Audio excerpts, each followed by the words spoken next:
And remember Shimei, son of Gera, the man from Bahurim in Benjamin. He cursed me with a terrible curse as I was fleeing to Mahanaim. When he came down to meet me at the Jordan River, I swore by the Lord that I would not kill him. But that oath does not make him innocent. Seems to be David telling Solomon that, like, hey, there are these people who did some bad things. I kind of let them off the hook. You don't have to. And they kind of deserve some punishment. And then the rest of the chapter is Solomon basically making good on those punishments. I mean, it's not like he just went up and said, yeah, nope, you're dead for no good reason. What's up, cool people? My name's Matt. Welcome back to our Bible study. Okay, now we're looking at 1 Kings chapter 2. Last chapter, David's one son, Adonijah, the oldest living son, kind of presumptively tried to make himself, or at least declare himself, as the next king.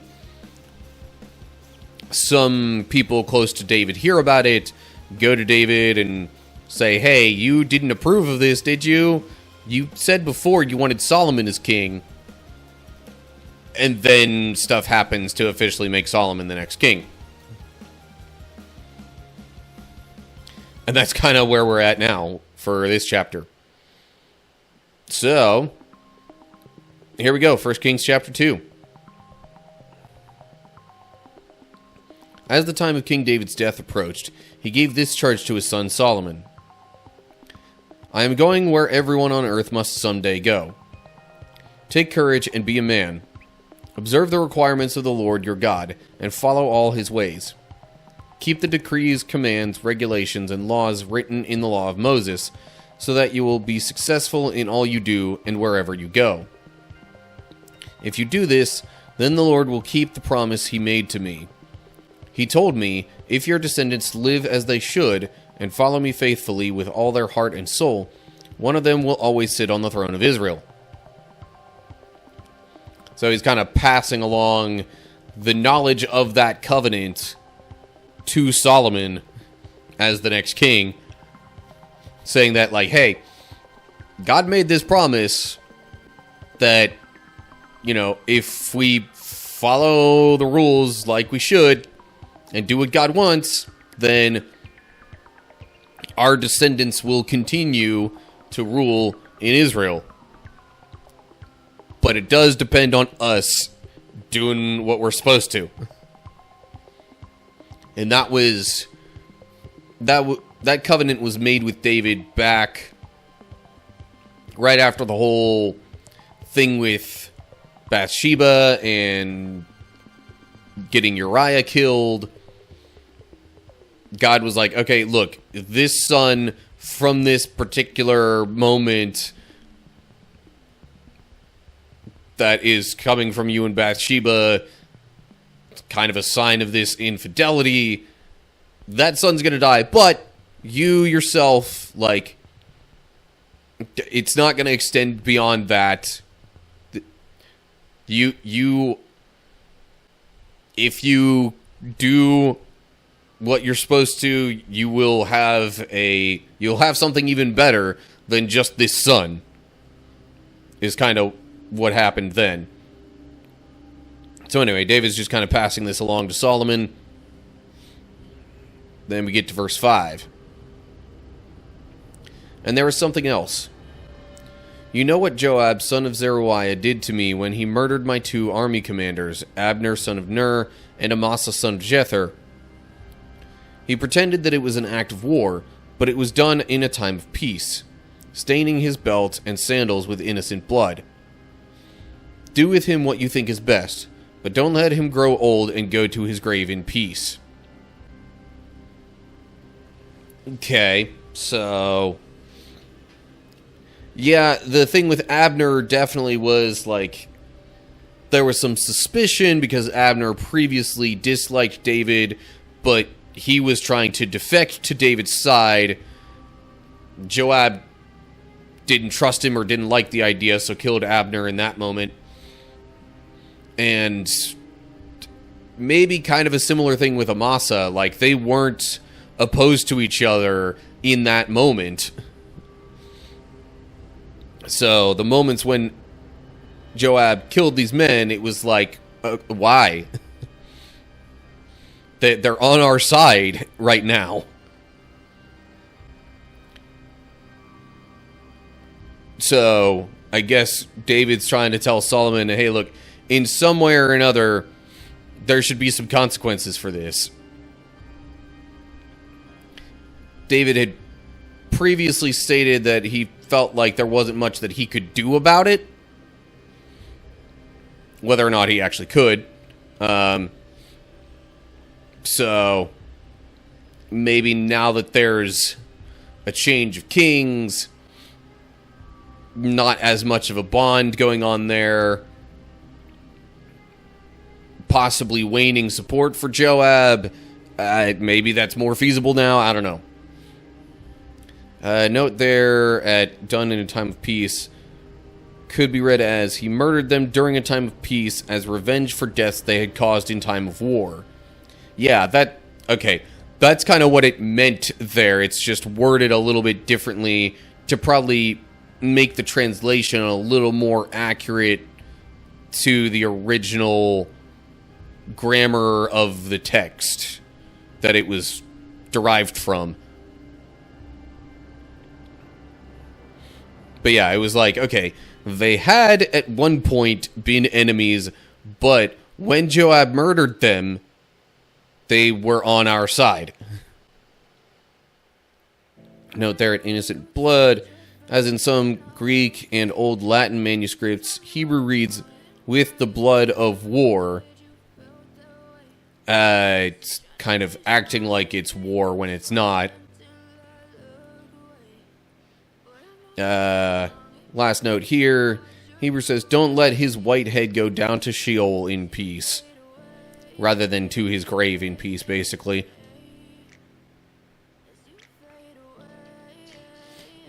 Similar meaning, though. Okay. On to verse 7. More instructions from David still. Be kind to the sons of Barzillai of Gilead. Make them permanent guests at your table, for they took care of me when I fled from your brother Absalom. And remember Shimei, son of Gera, the man from Bahurim in Benjamin. He cursed me with a terrible curse as I was fleeing to Mahanaim. When he came down to meet me at the Jordan River, I swore by the Lord that I would not kill him. But that oath does not make him innocent. You are a wise man, and you will know how to arrange a bloody death for him. Okay. You would kind of expect David to be, wanting to kind of continue that situation with Shimei, but I don't know. Maybe at this point there was still a little resentment or something in there. Hebrew says, rather than how to arrange a bloody death for him, it would read, how to bring his white head down to Sheol in blood. Okay, kind of a similar translation difference with what we saw regarding Joab. But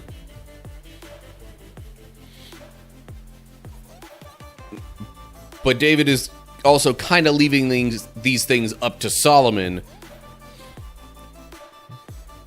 Because if he truly does believe that Solomon is a wise man, then, Solomon could figure out what's best in these situations. Verse 10. Then David died and was buried with his ancestors in the city of David. David had reigned over Israel for 40 years, 7 of them in Hebron and 33 in Jerusalem. Solomon became king and sat on the throne of David his father, and his kingdom was firmly established. Seems pretty self-explanatory, that section there. Yeah, I'll just move on to the next section. Verse 13. One day Adonijah, whose mother was Haggith, came to see Bathsheba, Solomon's mother. Have you come with peaceful intentions? She asked him. Yes, he said, I come in peace. In fact, I have a favor to ask of you. What is it? She asked. He replied, As you know, the kingdom was rightfully mine.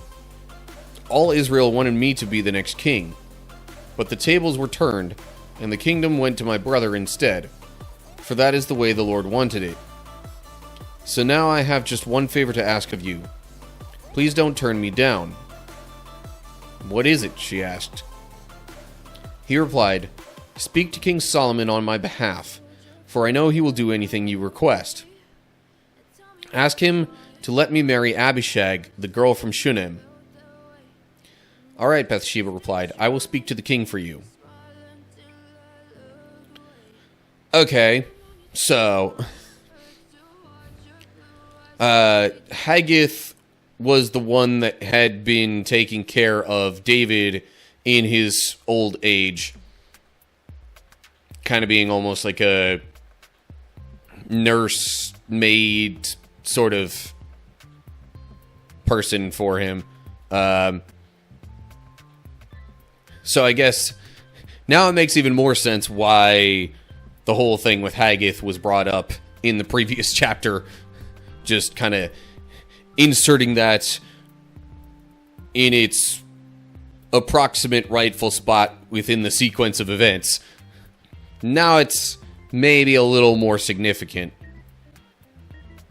So I guess Adonijah asked Bathsheba about this because he figures Solomon's your son. He's going to listen to pretty much anything you say. So he asks her to ask him this favor. Adonijah asks Bathsheba to ask Solomon this favor because he figures it's less likely to get turned down that way. And she agrees. I mean, doesn't seem like there's a major reason to not be okay with that.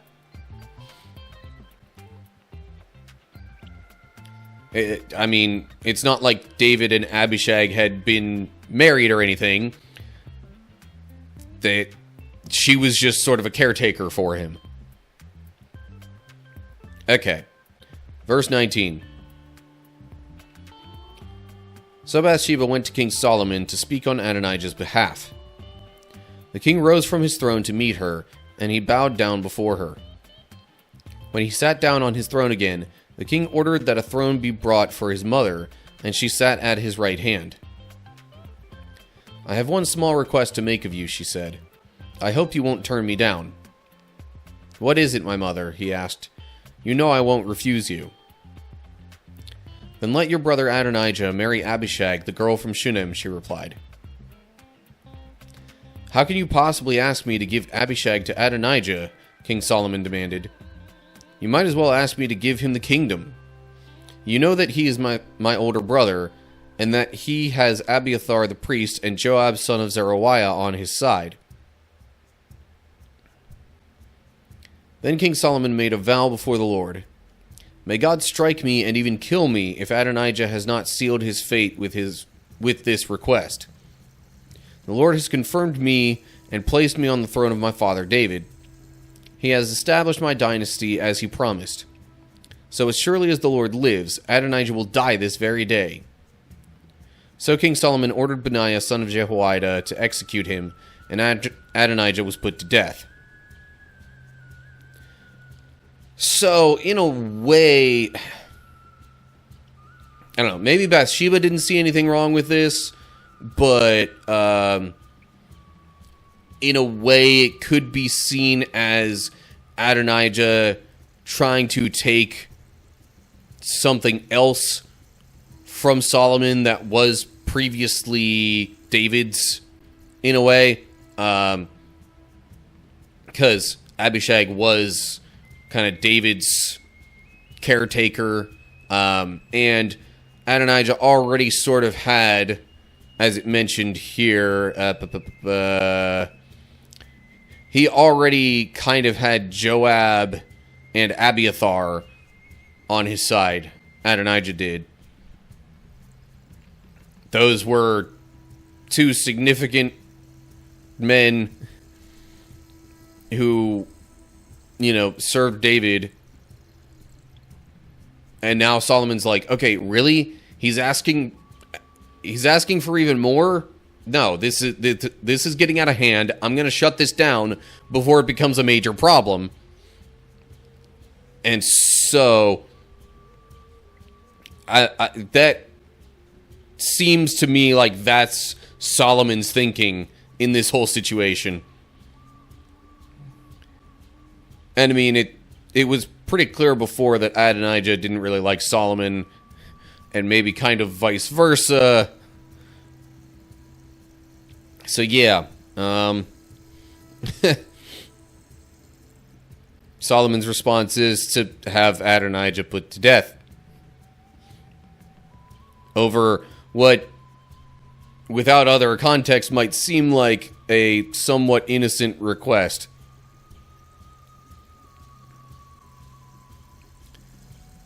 But then we move on to verse 26.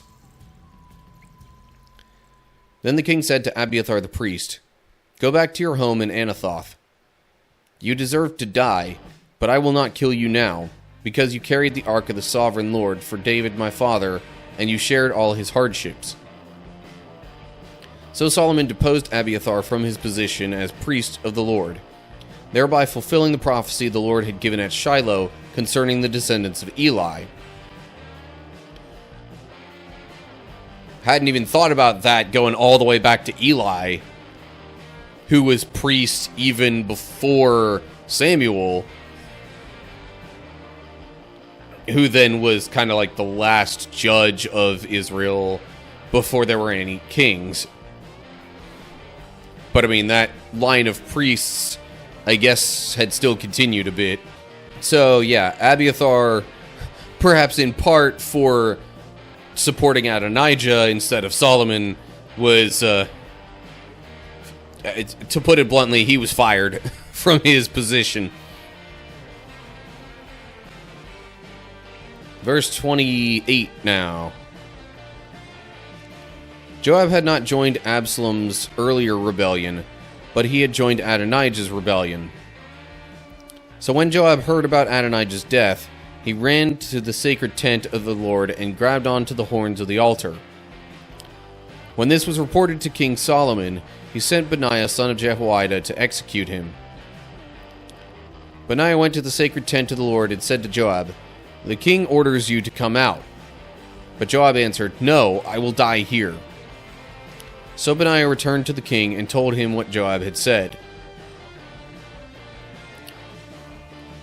Okay, so I'm not entirely sure what the significance of grabbing the horns of the altar was, other than, I mean, obviously the altar was kind of a sacred space, and generally they would not have wanted blood shed there, at least nothing apart from like the blood of the sacrifices and whatnot.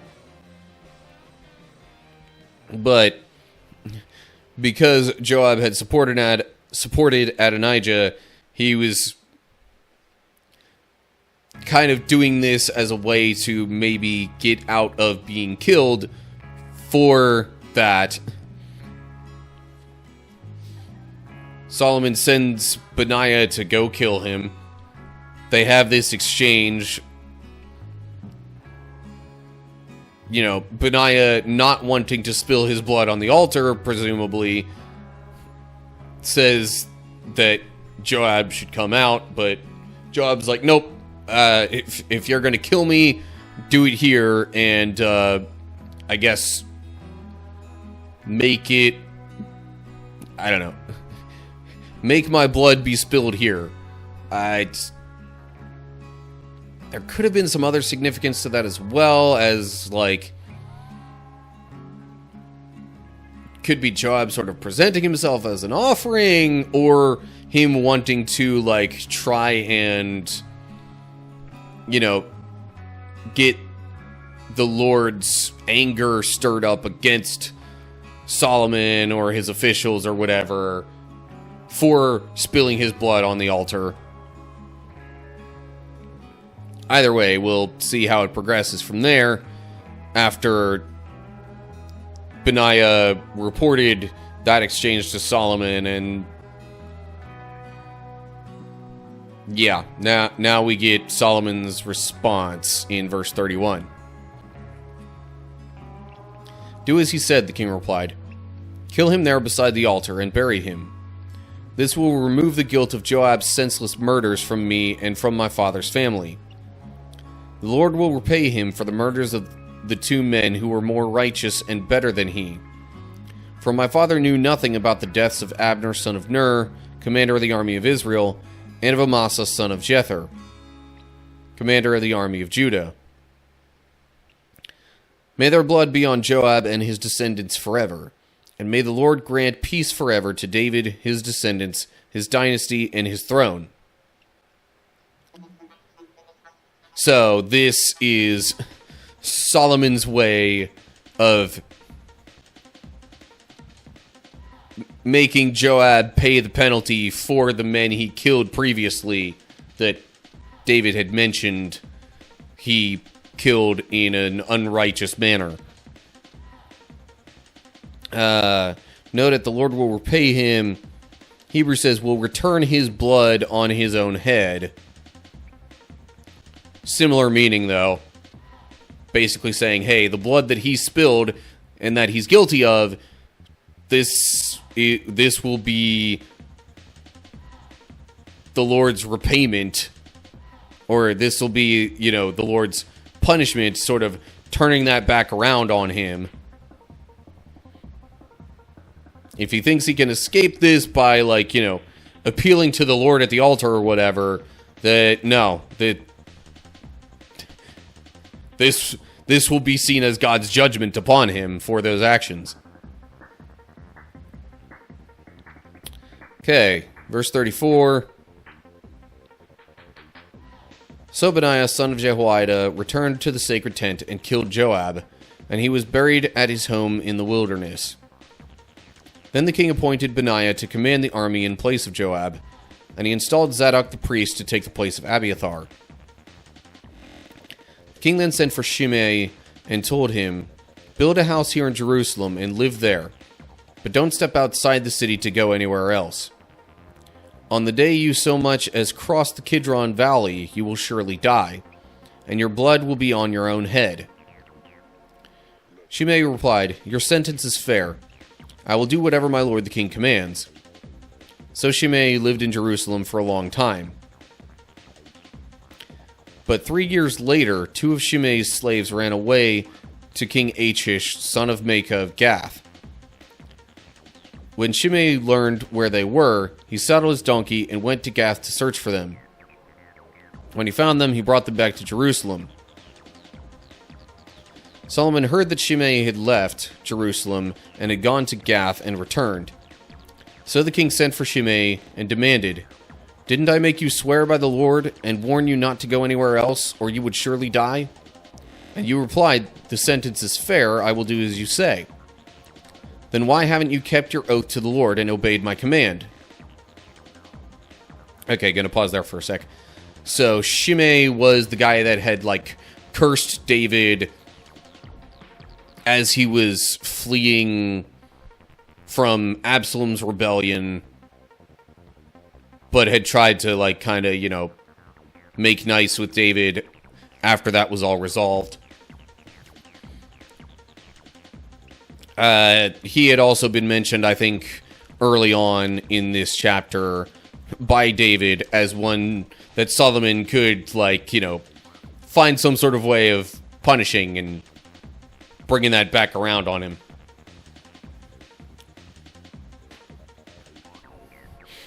It's almost like a lot of David's, efforts to make peace in the moment were just, him trying to, or I guess in a way being the better man.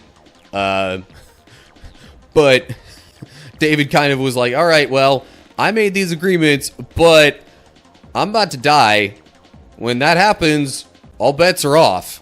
You're not, you don't have to follow these agreements that I made. So Shimei is supposed to stay in this one spot in Israel but then he goes to bring back some slaves of his that had fled to Gath. Also, it makes me wonder if that was the same King Achish that David had kind of lived with and assisted for a while. I don't know. Anyway, Solomon hears of this happening. He's like, "You made this agreement, so why'd you leave Jerusalem?"